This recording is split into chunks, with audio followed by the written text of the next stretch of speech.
Welcome to the Institute of Jewish Knowledge and Learning. We are taking a deep dive into the soul with Rabbi Akiva. Take it away, Rebbe.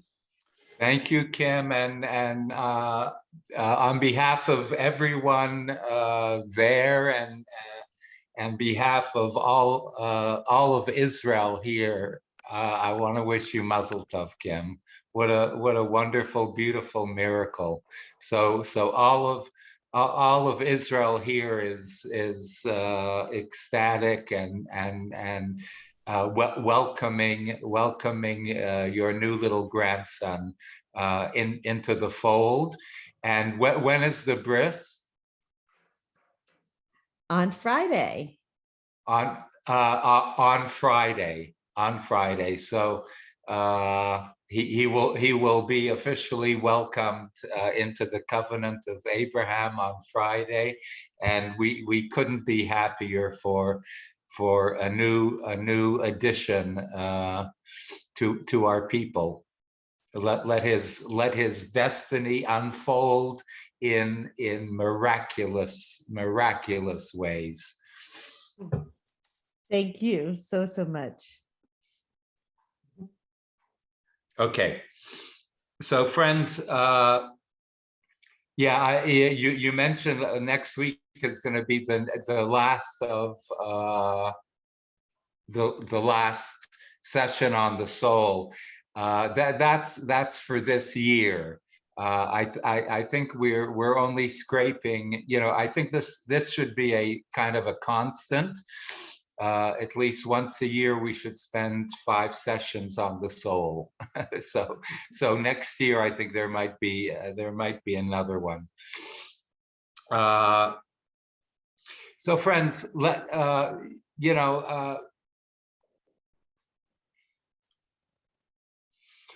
I didn't do for this series on the soul is I consciously wanted to stay away from the dynamics of Jewish mysticism, that the different terminologies, the different chambers that Jewish mystics put, how the Jewish mystics categorized the soul and gave different terminologies, because on one level I felt that sometimes that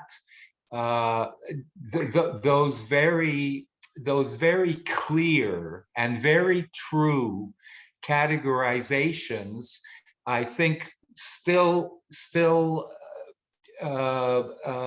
on one level of consciousness, treat the soul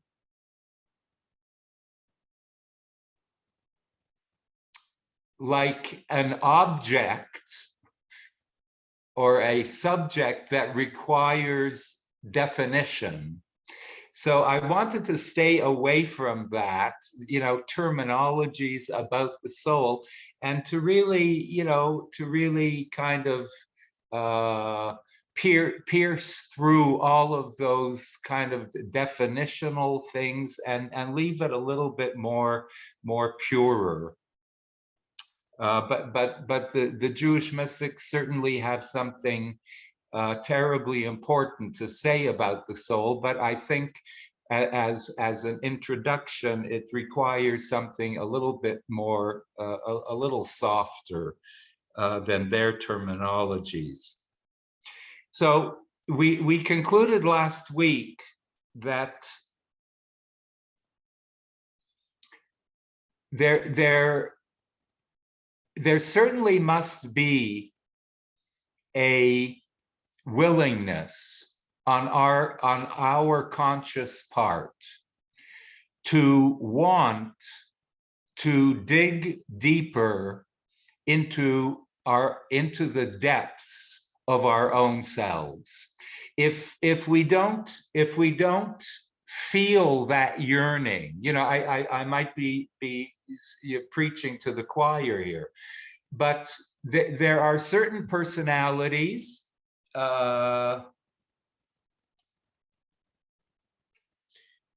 in this world that simply, in the words of Maimonides, uses this terminology. I think we mentioned it many times in the Guide for the Perplexed series, in many series on Jewish mysticism. If one does not have the yearning, the yearning inside, we all operate on different levels. Every soul is different, and if an individual is just not of the type, does not have the makeup to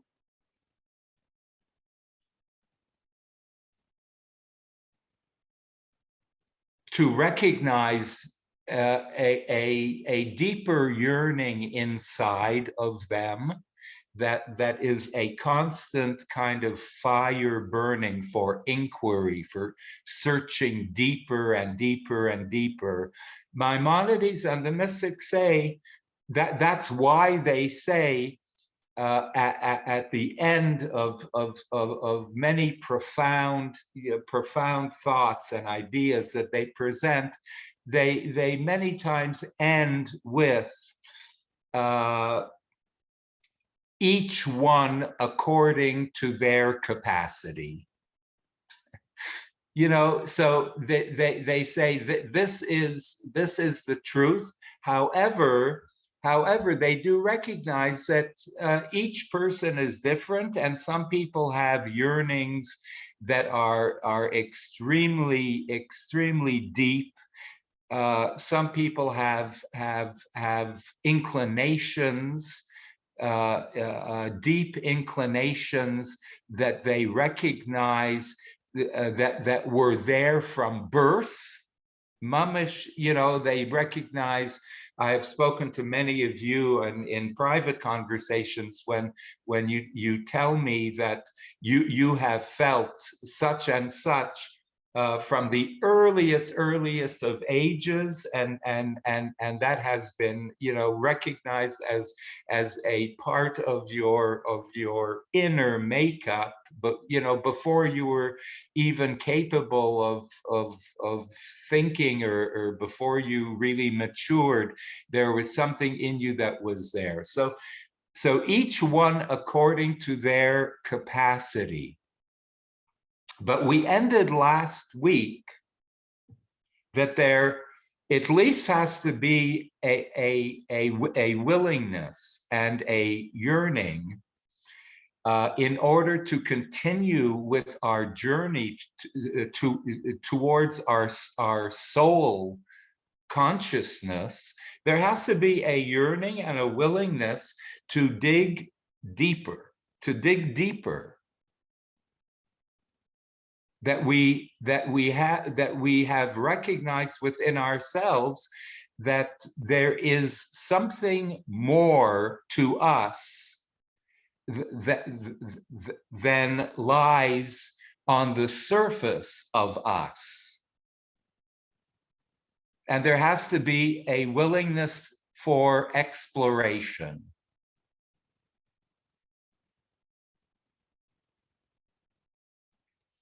And that willingness for exploration has been encapsulated in the beautiful three-word aphorism presented by in the Proverbs by, traditionally, the author is King Solomon, the wisest of all men.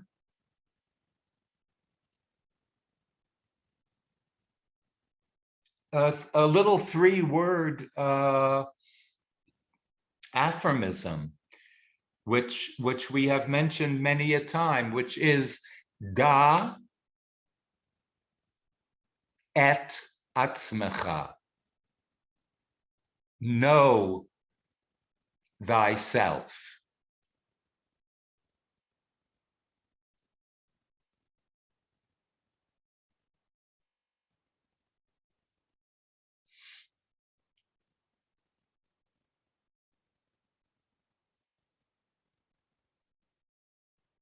It's unbelievable how three little words can serve as a GPS, as a guidance system for all human beings. And this is elemental for creating an enlightened human being, for creating an enlightened civilization. And it all starts with Da et Atzmacha. Know thyself. Do not take yourself for granted. Do not take your personality, your personalities for granted. Do not take your brains, your mind for granted.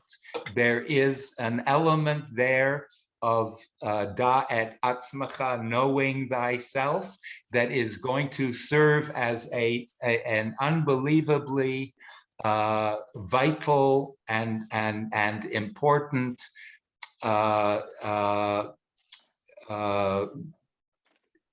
focus of our lives, that the more we get to know ourselves on the deeper levels, the more fulfilled our lives will be, the less of a lie our lives are going to be.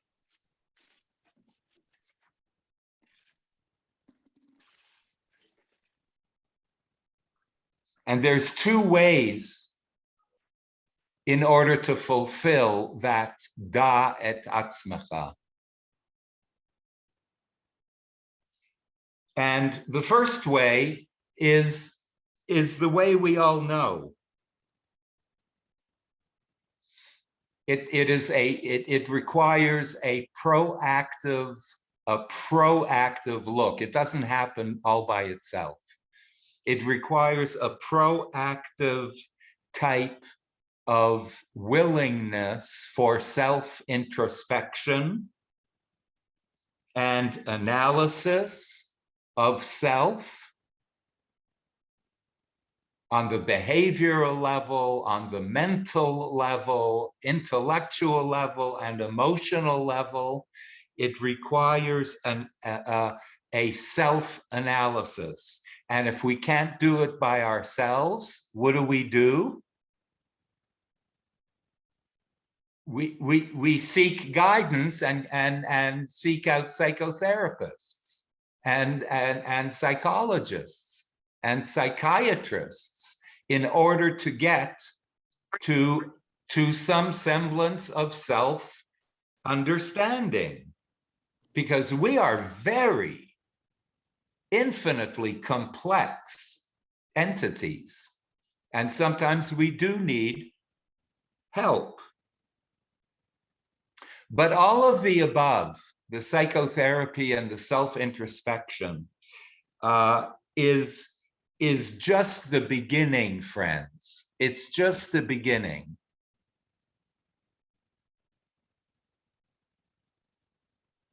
It is just the starting point of what I would call what the mystics called a certain type of sifting process, which is a beautiful way of putting it. We have to sift. It's as if the mystics were saying that there is it's like sifting for gold, mining for gold. It's separating. It's a process of separating.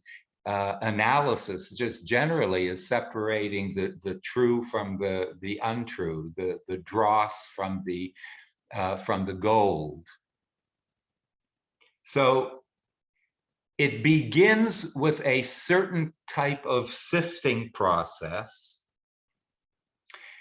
and once we are successful at that process, and we start unearthing the holiness, the sacredness, the preciousness that lies deep, deep within us, there is the second part of the process called the letting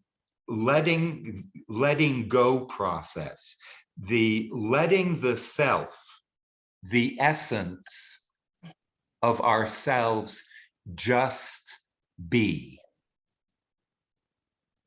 And that's an extremely important part of the self-exploration. Let me explain. Once we have done some basic sifting,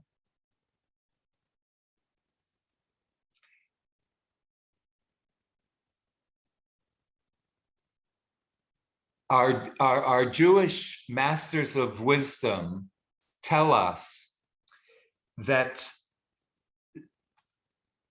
there then occurs a certain kind of inner allowing, an inner allowing, a sort of release valve that we allow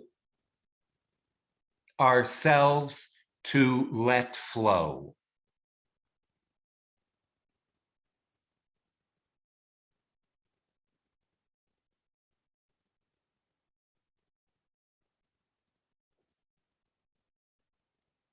Did any of you ever come up with a great life challenge, and on all levels, mental, emotional, spiritual level, this life problem, challenge that comes to you is kind of overtaking all of your senses? It's a tzara, or an obstacle, that is really impacting your entire being. And you go through a certain sifting process, and you come to a you come to a certain resolution about this challenge. That is never the end of the story, say the mystics. It's after resolution has come, there still is a stage where there has to be an inner allowing, a release from the technical challenge, the technical problem. And it's then, and only then, when we allow ourselves to flow, that we can actually say that we have overcome that obstacle. It's not only when the obstacle like disappears, it's when we have opened up the faucet and we allow ourselves to flow. That is when we feel the actual release and the freedom from the obstacle that was kind of constricting us. That is expressed in the Psalms when King David says, "Mimamakim kraticha ya." Mimamakim means from the depths of the depths of my soul, not from the surface challenge that was challenging me, but from the depths of my soul, I am now feeling this release where I have come back to myself.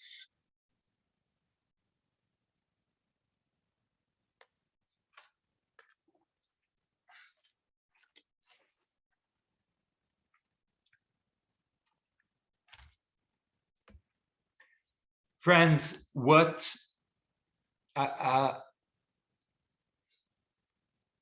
when we talk about the soul, I wanna create a kind of graphic, a kind of metaphor for us of how we approach the soul, and how we start dialoguing and enter into this sifting process where we can start reaching that mima makim, from that deep, that we start operating from that deep place where the soul reveals herself to our surface consciences, where the depths and the surface start meeting each other. And I want to make a statement, a metaphoric statement, that what God, what divinity, what source, whatever name you want to use, we'll use the word God, but I mean any semblance of divinity that you can conceive of, or any sense of source. What God is to the world, that is what the soul is to the person or to your body. Please make that correlation. What, generally speaking, God means, God is to the world, that same relationship is what the soul is to the body. In all aspects.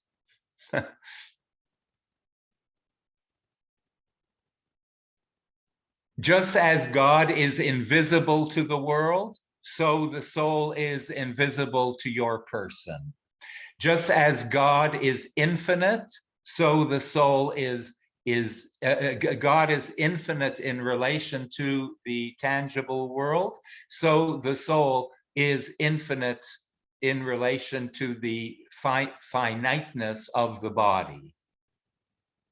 All things attributable to divinity is attributable to the divine in relation to your person.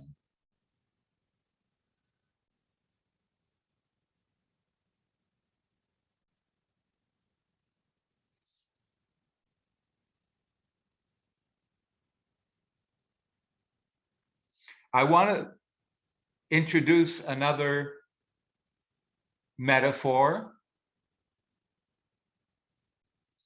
that I first saw presented by Richard Rubinstein, who was a great Jewish philosopher of the mid and late 20th century.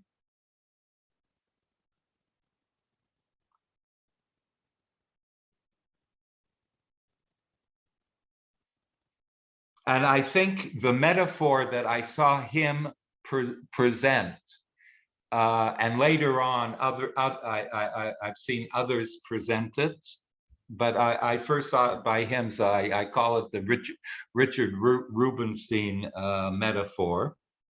But I think it's one of the most illuminating and one of the clearest metaphors, which we would be very wise to carry around us at all times. And that's why I'm presenting it, because I think you can put this in your pocket and have this as a vivid metaphor for something that is that is so fantastically, infinitely metaphysical.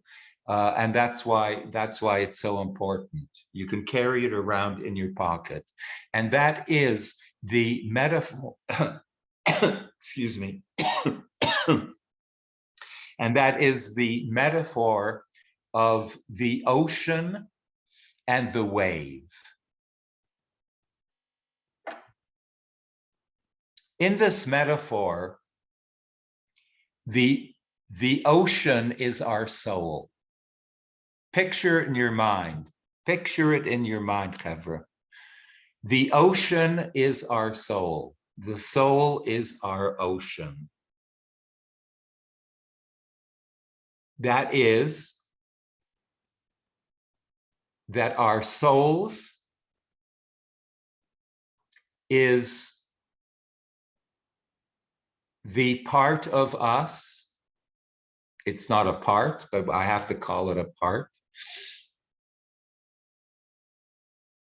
Is the element within us that is mamish, pure awareness. And when I say pure awareness, I mean to underline pure. The soul is the essence of the soul is pure awareness.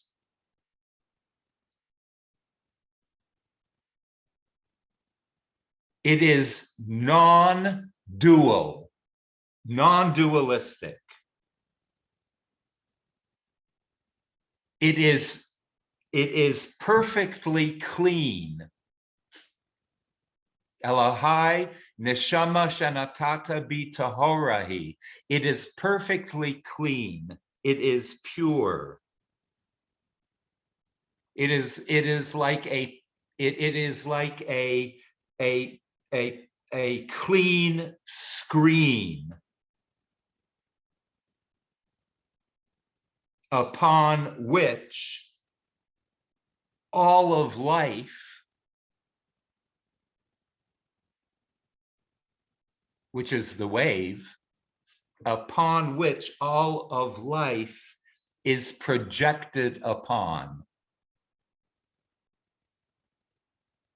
That is the soul.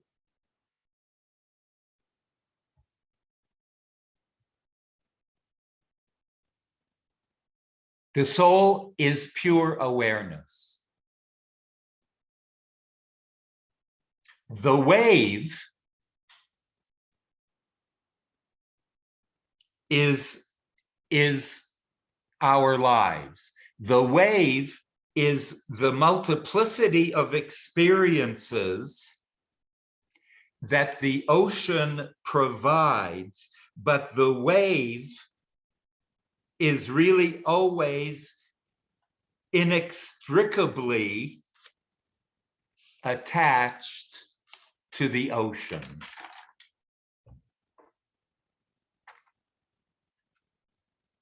And always in union with the ocean.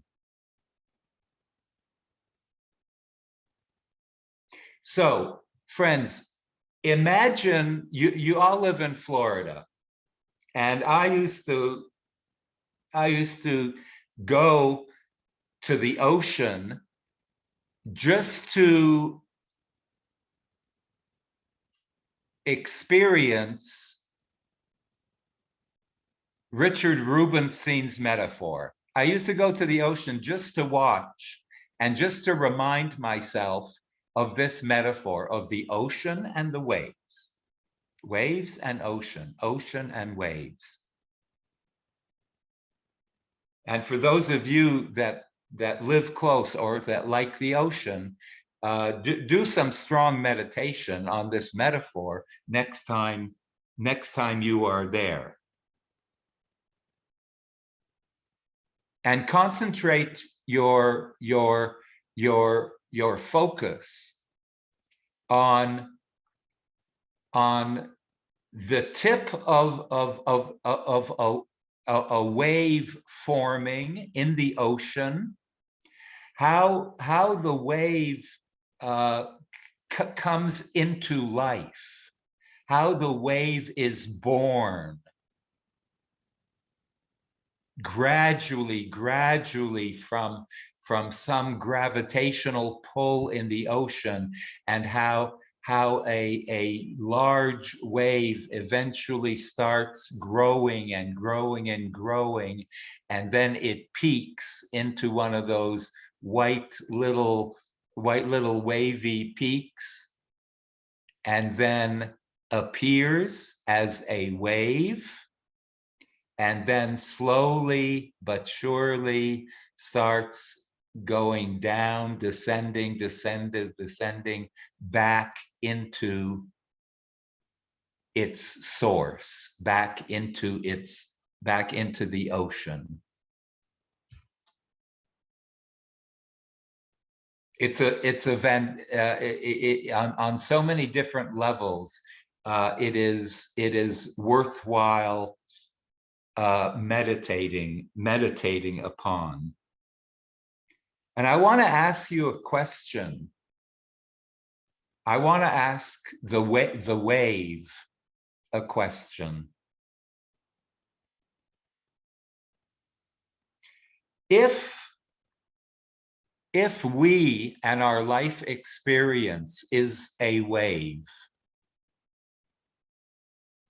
and the ocean is soul, and then we can take it further, but we're talking about life and soul, but we can take it further as the metaphor goes. If the wave is earth and the ocean is divinity, we can think about it on both parallel in both parallel ways.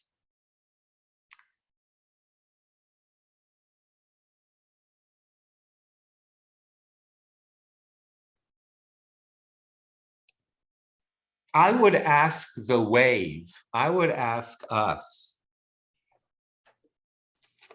Let's ask the wave a question. The wave thinks that it is at a certain point when it's peaking, the wave might think as we think.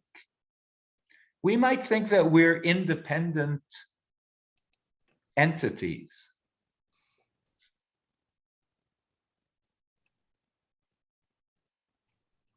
And we have no connection to our source, which is soul, which is the main animated part of our being. We would ask the wave, what kind of unmitigated chutzpah for the wave to claim or to think that it is independent from the ocean. Can you just see a wave and saying, a wave proclaiming, look at me, I'm doing tricks up in the air, 2 feet, 3 feet up in the air.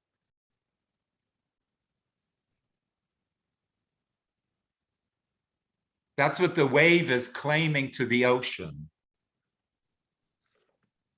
The wave is claiming to the ocean, I am I, and you are you. How absurd! How absurd! That is the actual definition of dualism personified. The wave thinking that it is independent of its own ocean. And that's what the human being gets caught up in terms of our personas in relation to our soul. We think we are independent entities of our soul. And we say, look at the tricks. Look how independent I am. Look at the tricks I can do. Look how free I am.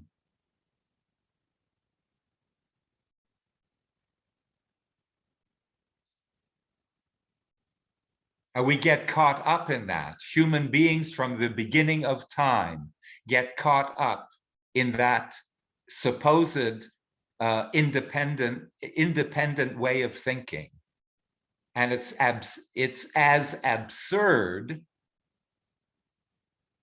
as the wave taunting the ocean and the wave showing off in total arrogance and conceit. Look, I am not part of you. I am independent. I'm doing tricks.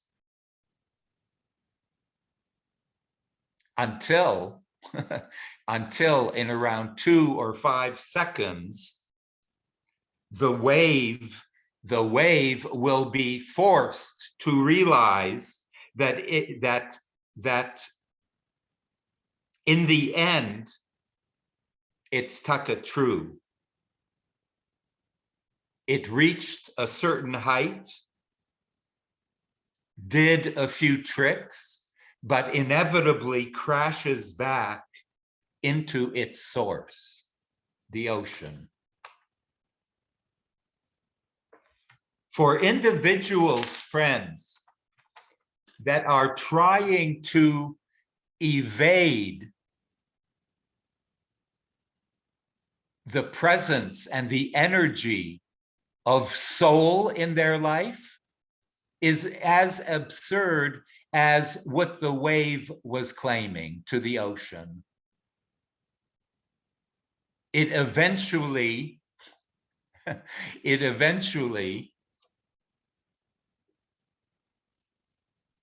is going to learn its lesson.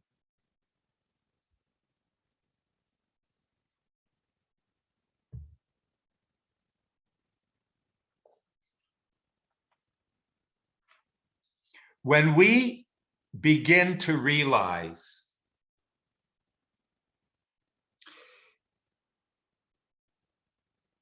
that there is an element within us, there is a pure white screen within us that absorbs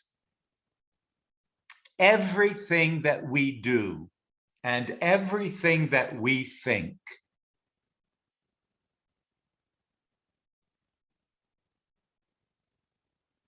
And that to be in touch with that screen in relation of what we do and what we think, that what we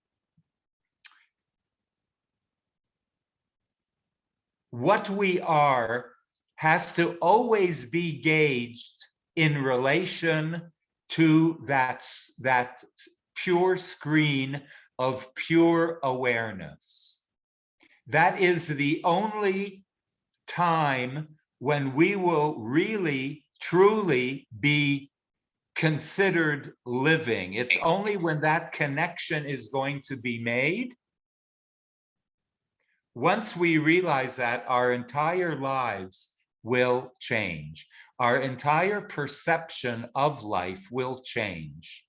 It is only letting go means I am letting go of the exterior perception of my life and understanding that all the exterior experiences of my life have to be engaged only in relation to that screen, which is pure awareness.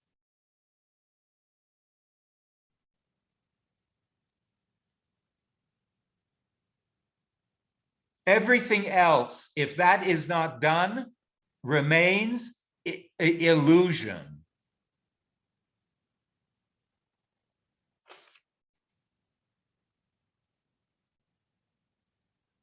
I want to give you a biblical metaphor.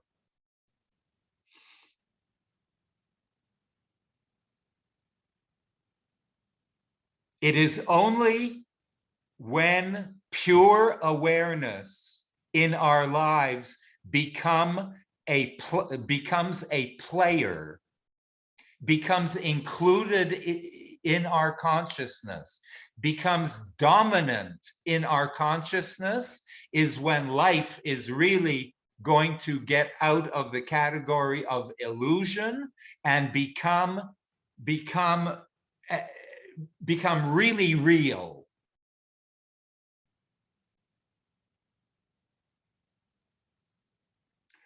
When Moses at the burning bush, this is his first exposure, his first lesson in soul. This is the first time Moses is aware of his own soul.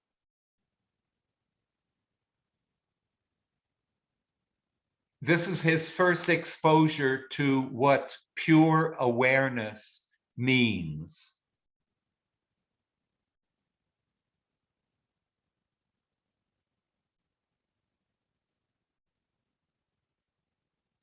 And it's so funny and sad. Moses starts feeling. This is what the whole that whole metaphor means, the burning bush. Moses is experiencing exposure to pure awareness. And that is symbolized by the burning bush. And Moses's first reaction to things revealed to him, his first reaction to pure awareness is, the Torah tells us, is asura na. I will remove myself from this experience. I need to escape from this experience. I practically am going to deny this experience. I need to withdraw. And the Torah starts narrating. Vayar Hashem, and divinity saw that Moses was withdrawing. He was fearful of being exposed that much to his own pure awareness. Vayar Hashem, and God saw that Moses is withdrawing. Kisar lirot, he was removing himself from engaging, from seeing this within himself. Vayikra elav, and divinity calls out, mitoch hasneh, from the burning bush, from this. The burning bush, again, representing pure awareness. The voice of divinity comes out of Moses's pure awareness and says, Vayomer, and says, Moshe, Moshe, calls out to him by his own name. The word that is going to grab his attention. I'm calling you by your own name. This is you, Moses. In the midst of the sneh, there is a voice calling your own name.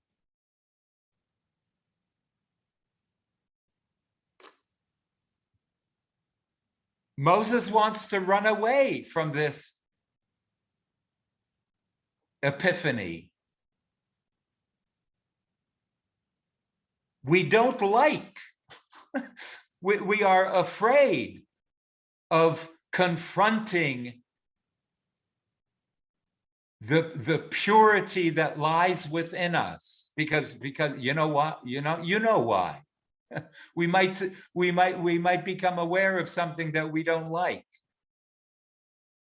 or by the sheer grandeur of our own nakedness, of our own purity, we are afraid of it.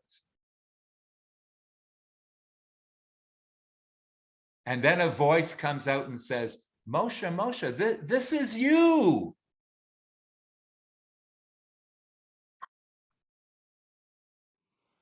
And Moses then responds, Vayomer, and Moses responds to the call of his own voice and says, Hineni. We know that word.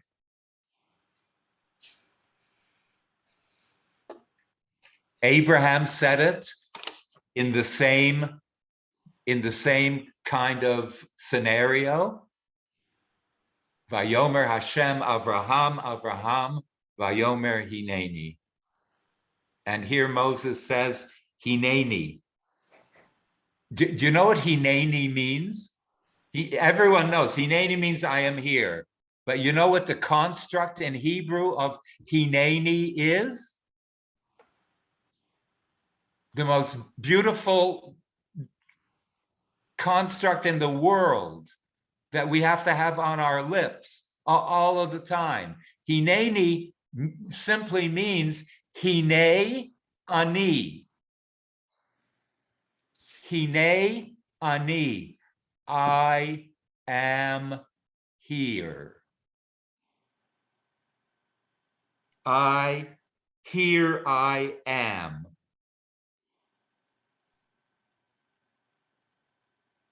Moses is saying, here I am.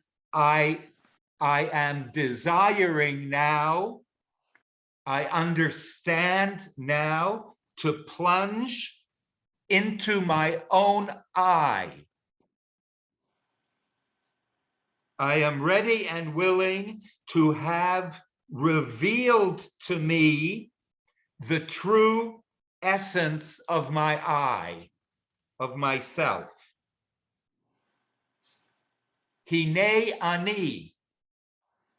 I am ready and willing to expose myself to my me. To my me.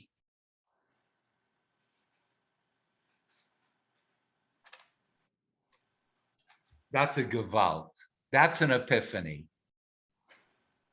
That means I am ready and willing to dabble and to then live my life seeking my own pure awareness. And pure awareness, friends, is different than self-awareness. That was the first stage. Self-awareness is the sifting part. The sifting part. This is a graduated stage of everything that I do, everything that I think. It is after I dispense with my own mind games. It is over and above my own mind games. What am I left with? That is when we start getting closer to our own pure awareness.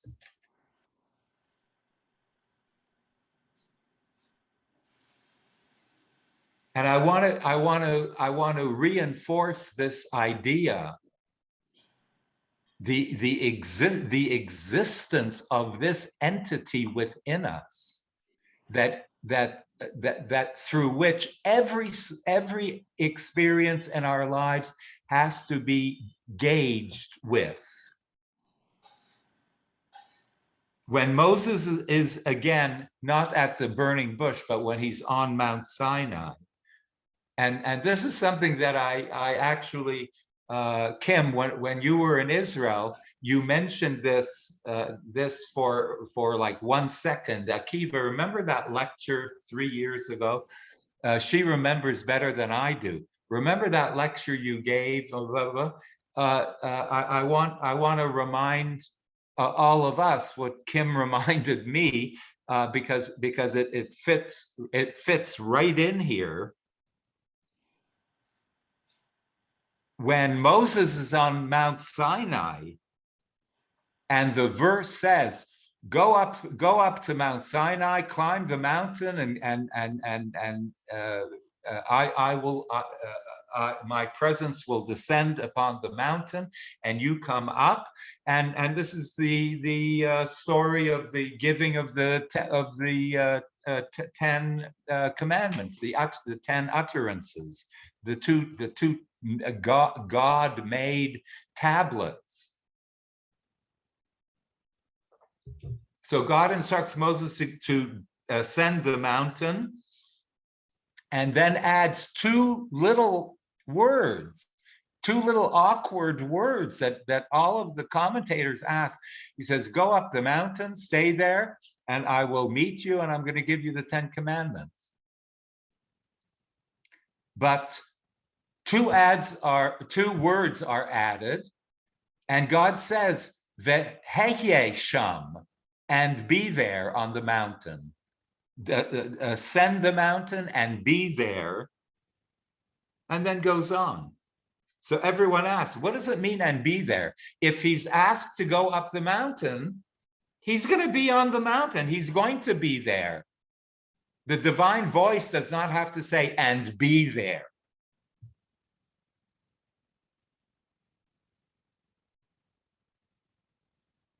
So this is, friends, a deep lesson about soul and about our lives. That there is a there,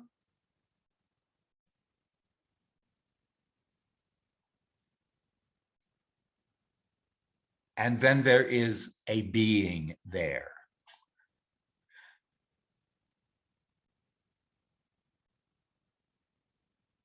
There is a location, there is an experience of there, and then a totally different experience of being there. Vehyeh sham, when God says, "and be there," being there requires an absolute emptying of all external and even internal distractions. Being, when God said, "Moses, be there," being there was it was an instruction. It was a meditative, mystical instruction to Moses. Meaning, Moses, be there. Take off all of your garments. Remove all of your filters.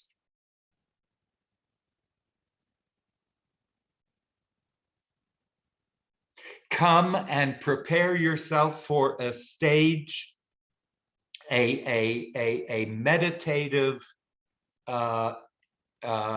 mystical consciousness where you become pure and you reach a level of like transparent consciousness. no illusions, no variables. Be there.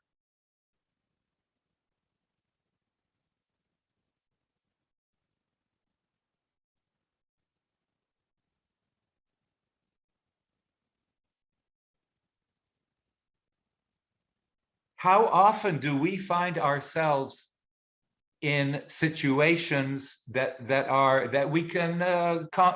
comparable to Mount Sinai? Maybe not comparable to Mount Sinai, but the high revelatory episodes in our lives.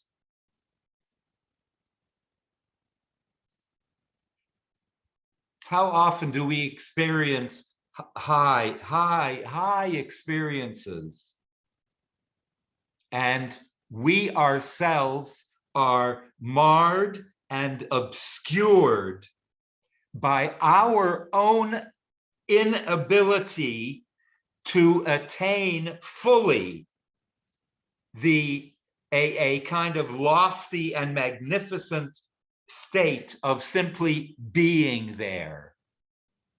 How often do we find ourselves in high situations? I'm not even talking about ordinary situations where we are incapable, but even the high experiences in our lives, we find ourselves fully distracted by our inability to be there in the moment, to exercise the full capacity of our pure awareness, to exercise the full voltage of our souls, the full white, full screen. And instead we muddy up this pure white screen. We muddy it up with distractions, and as I taught you this last week, the new Yiddish word that is very powerful with shtissim. We have the ability in some of those high experiences for a pure white light on a pure white screen to absorb it all, and we muddy up the screen.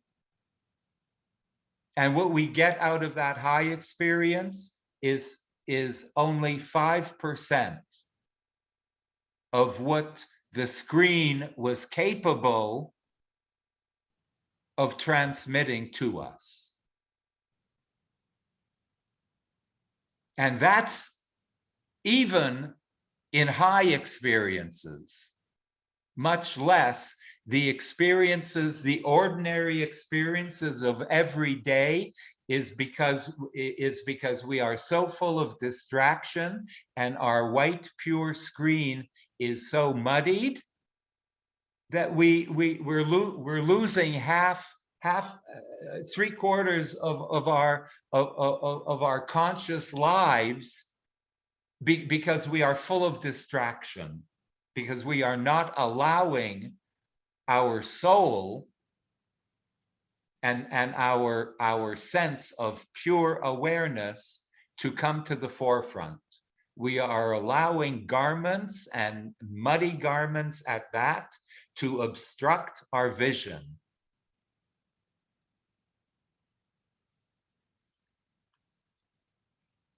How often can we really say that we are in a state of being there?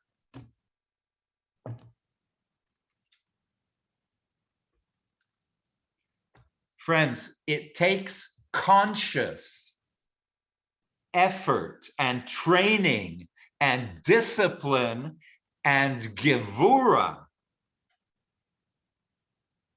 strength and power, to switch our gears from there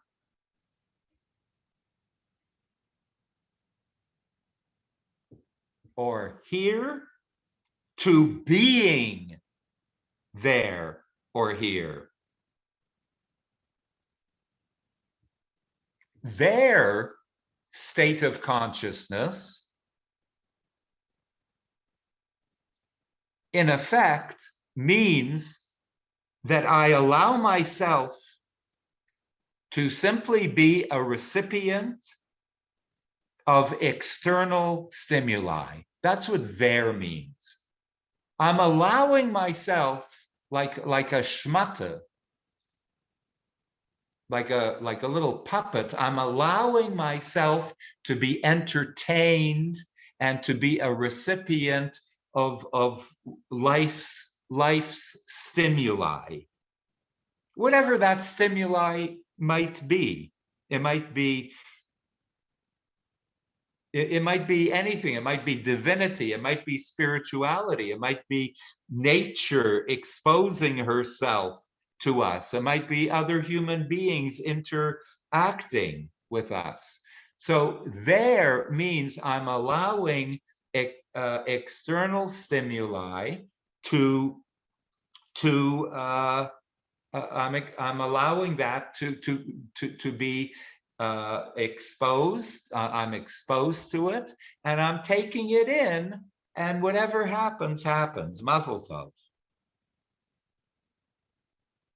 That's their state of consciousness. Being their state of consciousness means I am proactively. It means I am not only a receiver of stimuli that life throws out at me, but I become an active participant in and with the experience. I am the experience that I am experiencing. I have come to a state of consciousness where there is no dualism occurring on this level of being there. I am there in and with the there. That is already a highly concentrated state of being. And that, to come to that state of being, does not come casually. It does not come casually. One requires a certain amount of training to be able to change gears and to get into to change gears into the being there consciousness. It does not, friends, it does not happen automatically. It requires training. It requires mimamakim. It requires a going deep on I would say nearly a daily level, going deep down into one's self. And unless we have practice doing that, we will not be able to automatically switch on a switch and truly enter into being their consciousness all that easily.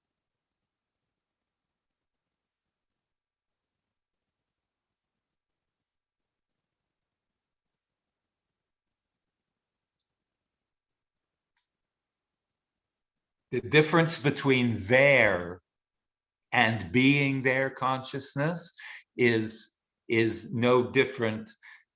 It was raining a little today, and I was out, so this is on my mind. Is no different.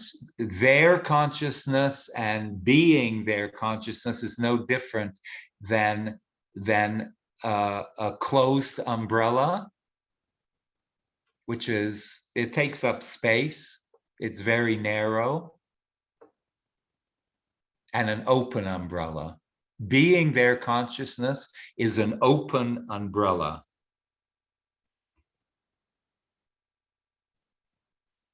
It creates out of a small experience an open, wide experience that feels so much more infinite, so much vaster, so much more all-encompassing. And their experience is very narrow. It's very small, it's very constricted.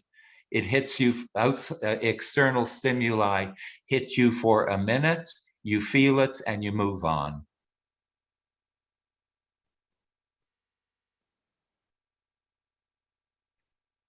Being their consciousness involves the soul. It involves something that is so much wider, so much more like the old 2 weeks ago. You will hear what you regularly did not hear. You will see what you could not see. You will feel what you could not feel, and it requires a sense, a certain commitment to practice, and it requires a practice. It requires an ongoing practice.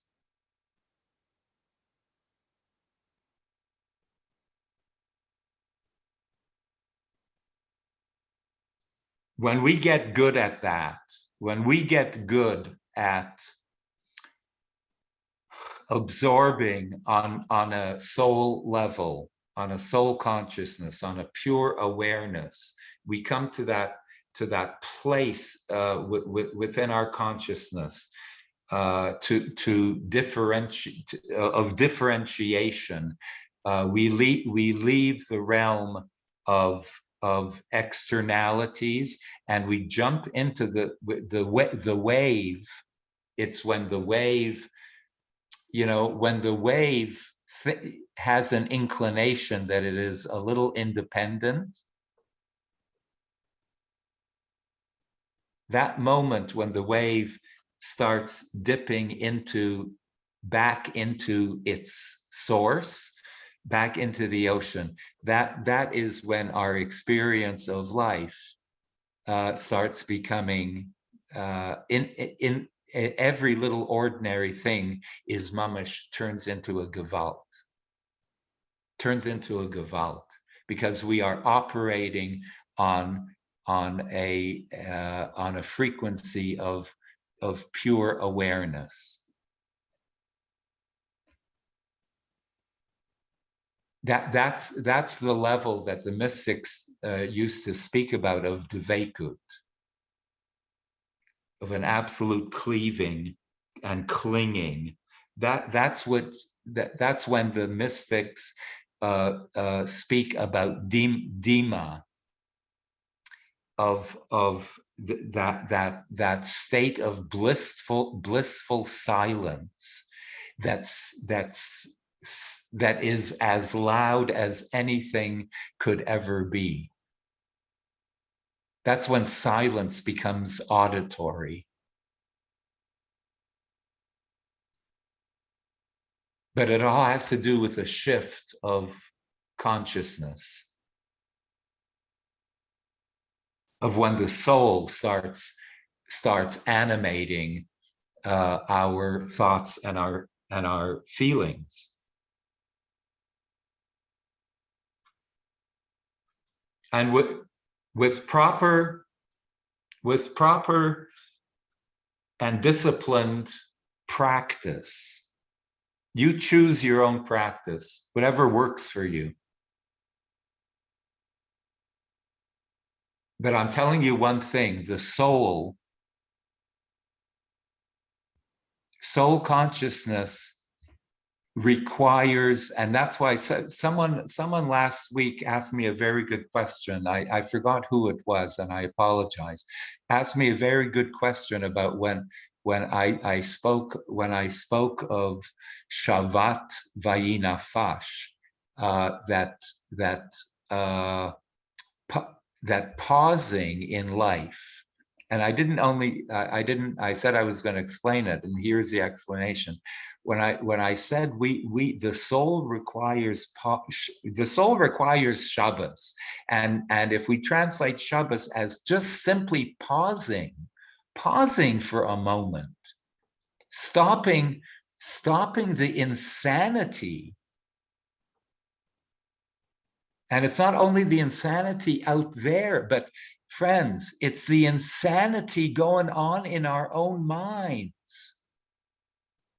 Stop the electricity, stop the craziness that is going on in your own minds, and quiet it down.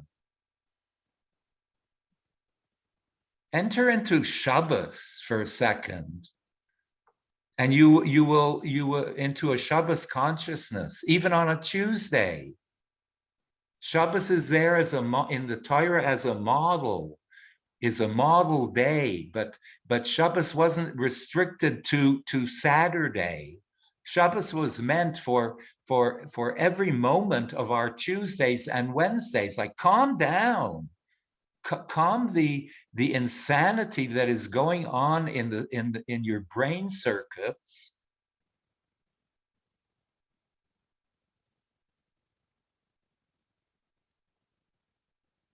Allowing the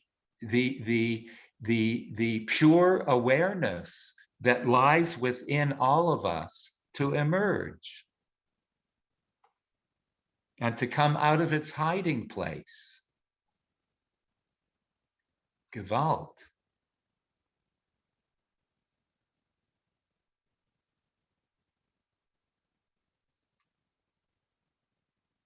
So with a little exercise and a little proper practice, we will be able to evolve,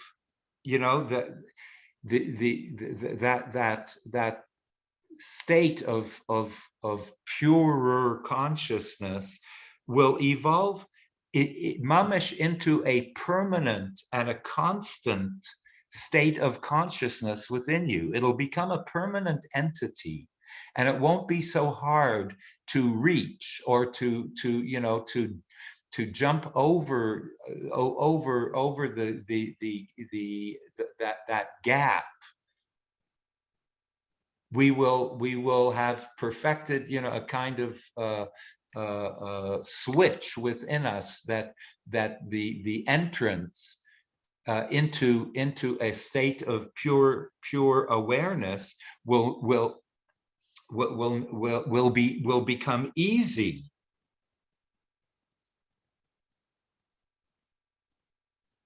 Instead of living life in a state of waiting for fleeting and coincidental and circumstantial surges of high experiences, of waiting for surges of love or devekut. We are able to mamish create for ourselves a state of consciousness where we are living in it, not waiting for it. I'm waiting for something. I'm waiting for the experience. I'm waiting for the love. I'm waiting for devekut. I'm waiting for mystical epiphanies. I'm not waiting for it. I'm living in it. Because everything around me is registering on my soul that has reached a certain sensitivity of pure awareness. That means everything around me is mamish meaningful. Everything around me is full of love. Everything around me is full. I'm not waiting for anything. It just is full because I have come to a place of being there.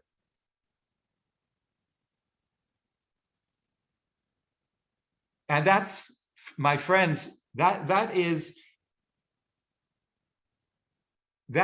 when true freedom and true liberation, that's really the definition of true freedom and true liberation.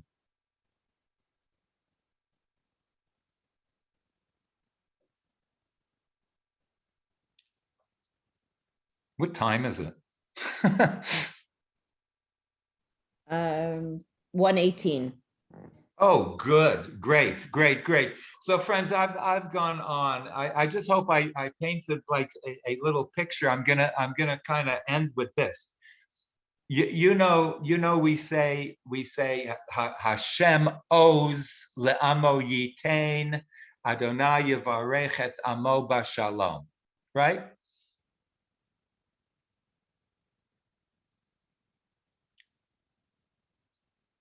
I want to concentrate on those two words, those two nouns. Adonai oz li'amo yitain. God is going to give us, give his people, give us strength. Oz is strength. And then it says, Adonai yivarech et amo b'shalom. Then God will bless us with shalom. I want to, put these two words, Oz, God giving us strength, and the last word, shalom. What does strength? It seems a little odd that strength, God is going to give us strength, and the final blessing of God is going to be shalom.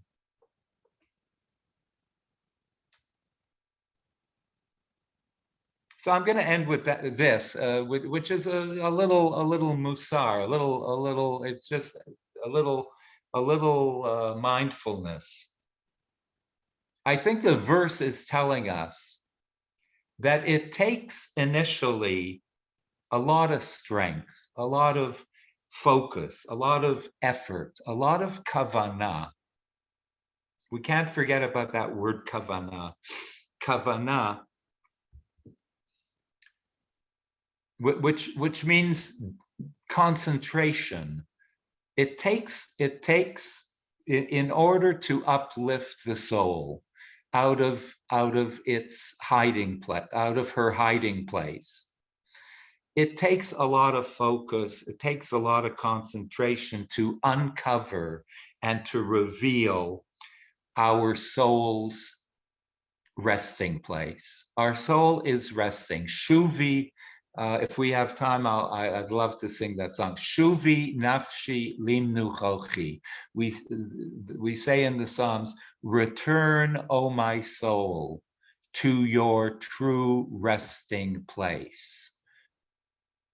That means we are trying to reveal, we are trying to uncover and reveal the soul's true resting place within us.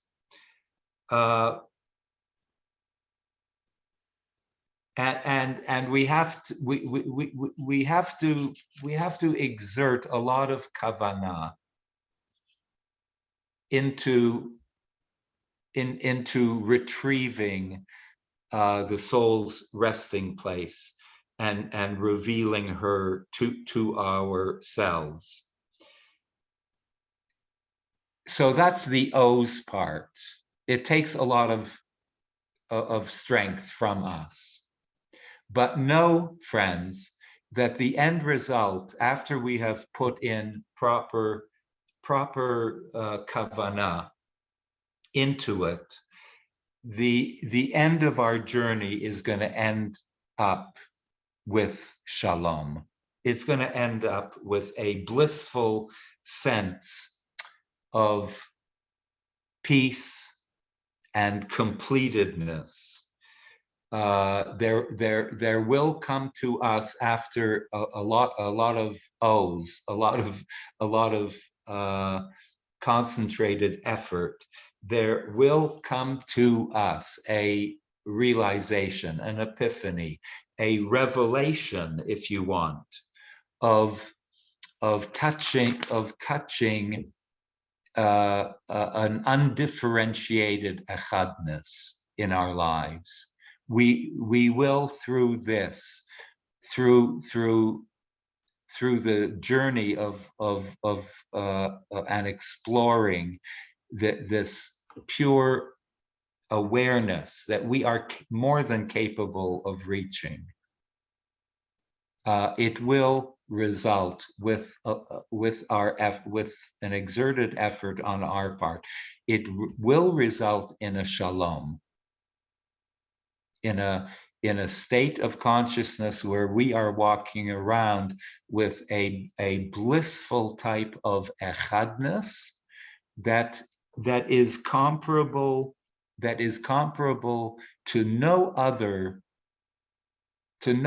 type of joy.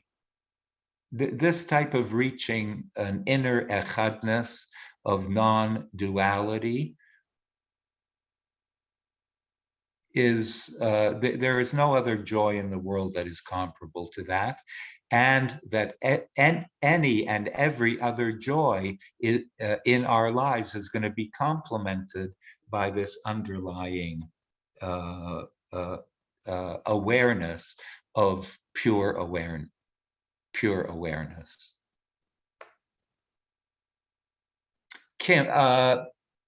Kim, invite anyone for questions, releases of soul messages of any sort. The message that I got is that this is the next step from that first teaching of recognizing internal and then recognizing external. And it takes recognizing internal deeper into realizing soul. Thank you, Kim. Thank you. That's it. If we only walked away with that, then Dayenu, then we're ready to go deeper.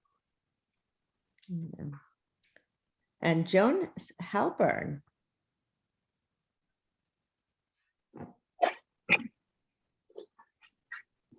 Akiva, I want to thank you so much for today. Hi, Jonah.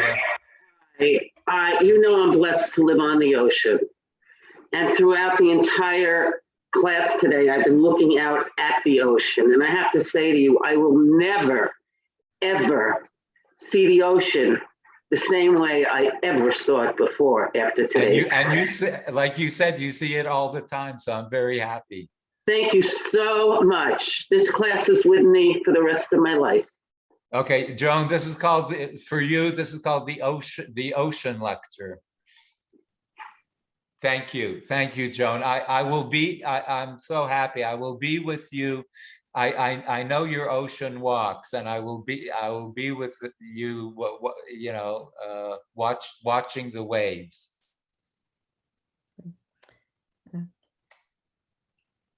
And do you want to end with a song?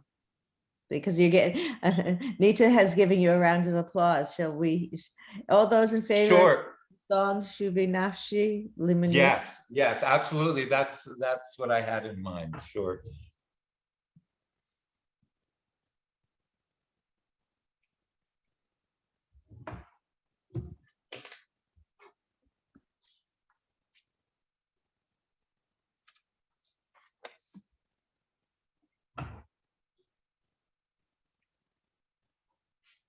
So, Chavra, this series was really good for me, and I hope it was for you.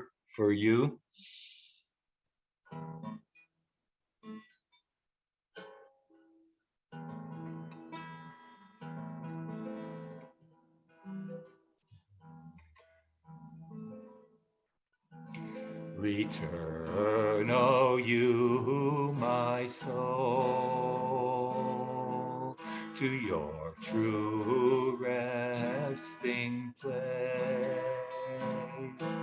Return, you, my soul, to your true resting place. Shuvi nafshi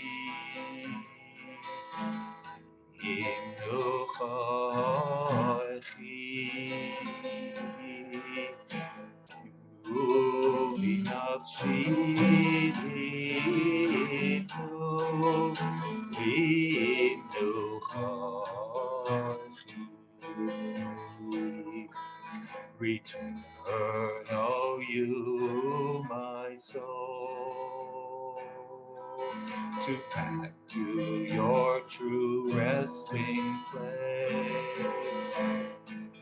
Return, my soul, back to your true resting place.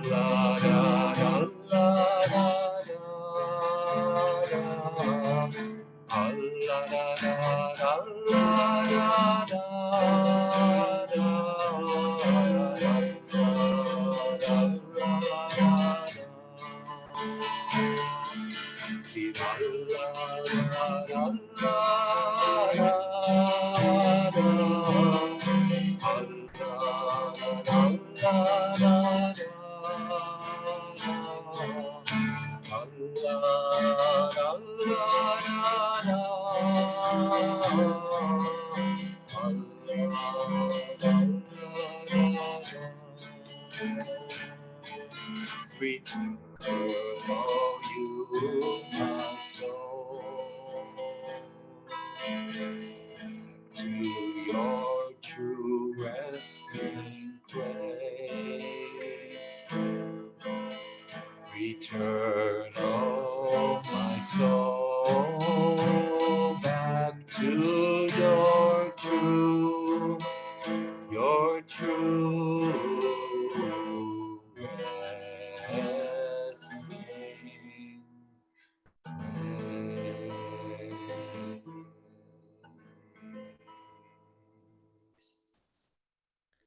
I am so excited that many of us are here on this call will have the chance to hear you do that in person in Israel when we're in Jerusalem. Oh, when is that, Kim? Oh my goodness.